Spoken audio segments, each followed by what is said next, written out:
السلام علیکم ورحمۃ اللہ وبرکاتہ نحمد و نصلی علی رسولہ الکریم اما بعد فقد قال اللہ تعالی فی القرآن المجید اعوذ باللہ من الشیطان الرجیم بسم اللہ الرحمن الرحیم وقل رب زدنی علما صدق اللہ العظیم۔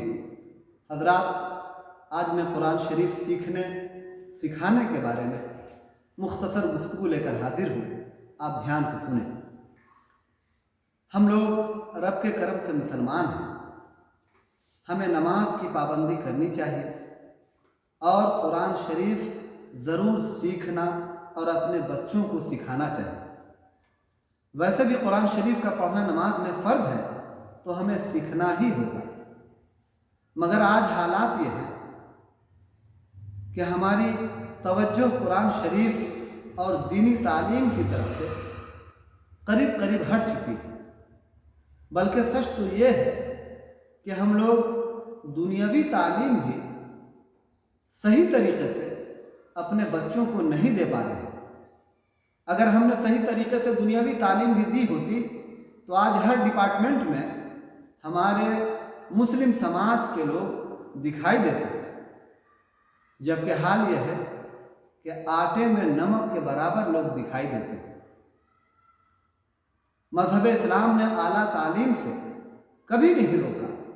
یہ تو بڑی خوشی کی بات ہوگی کہ لوگ اعلیٰ سے اعلیٰ تعلیم حاصل کر کے ہر ڈپارٹمنٹ میں دکھائی دینے لگے اور اپنی قوم کی خدمت کرتے ہوئے دکھائی دیں، یہ تو بڑی خوشی کی بات ہوگی۔ بس مذہب اسلام کا صرف اتنا مطالبہ ہے کہ ہم اور آپ دینی تعلیم سے، قرآن مقدس کی تعلیم سے خود بھی آراستہ ہو جائیں اور اپنے بچوں کو آراستہ کرنے کی کوشش کریں۔ سرکار فرماتے ہیں، علم دین کا حاصل کرنا ہر مسلمان مرد و عورت پر فرض ہے۔ دوسری روایت ہے جو کہ بخاری شریف میں موجود ہے، میرے آقا صلی اللہ علیہ وسلم نے ارشاد فرمایا، خیرکم من تعلم القرآن وعلمہ، کہ تم میں سب سے اچھے وہ لوگ ہیں جو قرآن کی تعلیم سیکھیں اور سکھائیں۔ اس لیے ہم لوگ خود بھی قرآن سیکھیں اور اپنے بچوں کو بھی سکھانے کی کوشش کریں۔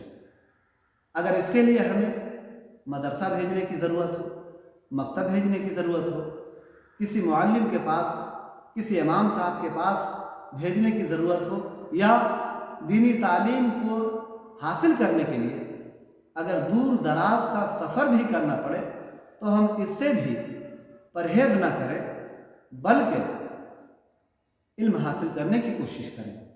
میرے آقا نے ارشاد فرمایا کہ تم دین کی تعلیم حاصل کرو اگرچہ تمہیں چین کیوں نہ جانا پڑے۔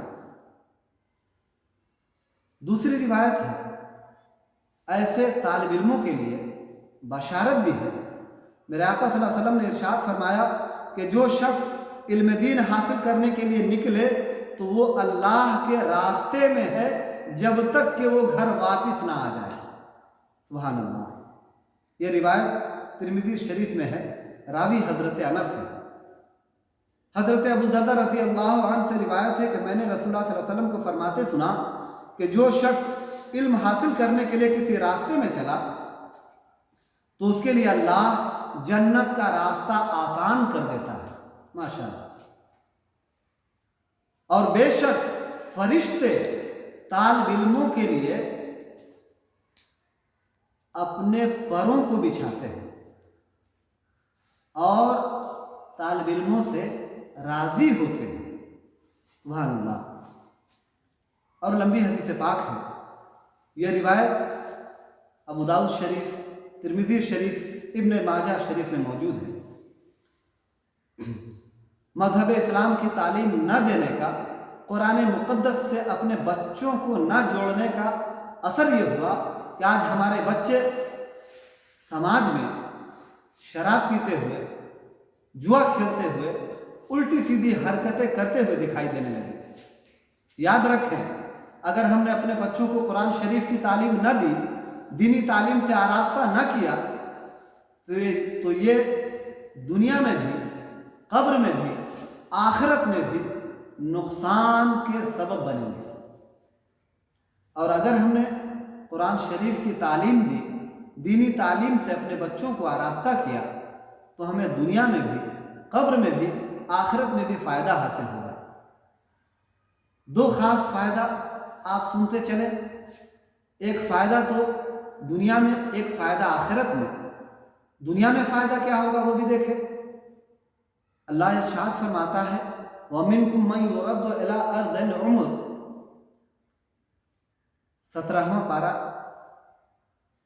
8 رکوع کی آیت کریمہ ہے کہ ہم تم میں سے بعض کو پھیر دیتے ہیں، تم میں سے بعض کو پھیر دیا جاتا ہے نکمی عمر کی طرف، کہ ان کو علم کے بعد کچھ بھی یاد نہیں رہتا۔ آیت کریمہ کا مطلب سماعت کرتے چلے۔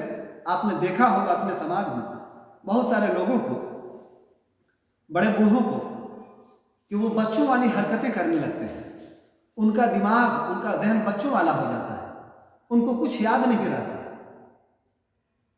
تو اللہ رب العزت اسی کے تعلق سے ارشاد فرما رہا ہے، لیکن یاد رکھیں جو شخص قرآن شریف پڑھتا رہے گا، ہمیشہ اس پر عمل کرتا رہے گا، تو مفسرین کرام نے لکھا، اور خاص کر حضرت اکرمہ نے بیان کیا کہ جو شخص قرآن شریف پڑھتا رہے گا، اس پر عمل کرتا رہے گا ہمیشہ، تو وہ اس حالت کو نہیں پہنچے گا، یعنی اس کا دل و دماغ، اس کا ذہن محفوظ رہے گا، اس کے ساتھ بچوں والی حرکت والا معاملہ نہیں ہوگا انشاءاللہ۔ سبحان اللہ۔ یہ تو دنیا کا فائدہ ہوا۔ آخرت کا فائدہ کیا ہے وہ بھی سماعت کرتے چلیں۔ میرے آقا نے ارشاد فرمایا کہ جو شخص قرآن سیکھا، سکھایا اور قرآن کے مطابق عمل کرتا رہا، تو قرآن شریف قیامت کے دن اس کا سفارشی ہوگا اور سفارش کر کے اسے جنت میں داخل کرے گا۔ سبحان اللہ۔ ایک اور بات سماعت کرتے چلے۔ آپ نے دیکھا ہوگا کہ ہمارے سماج میں جب کسی کی موت مشکل ہو جاتی ہے، جسم سے روح جلدی جدا نہیں ہوتی، تو لوگ قرآن شریف کی تلاوت کرتے ہیں۔ قرآن شریف کی تلاوت کی برکت سے ان کی روح آسانی سے نکل جاتی ہے، ان کی موت آسان ہو جاتی ہے۔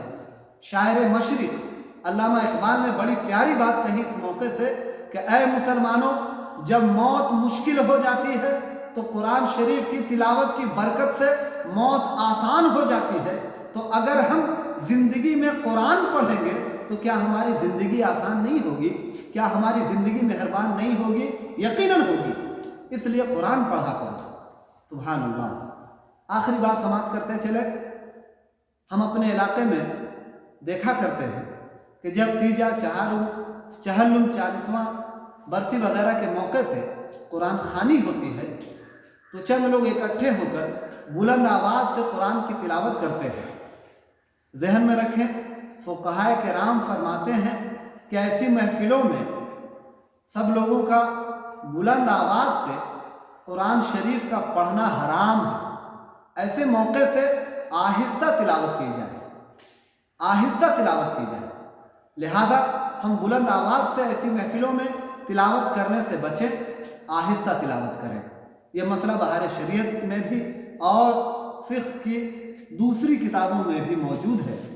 بس انہی جملوں پر میں اپنی گفتگو ختم کرتا ہوں۔ وما علینا الا البلاغ۔ السلام علیکم۔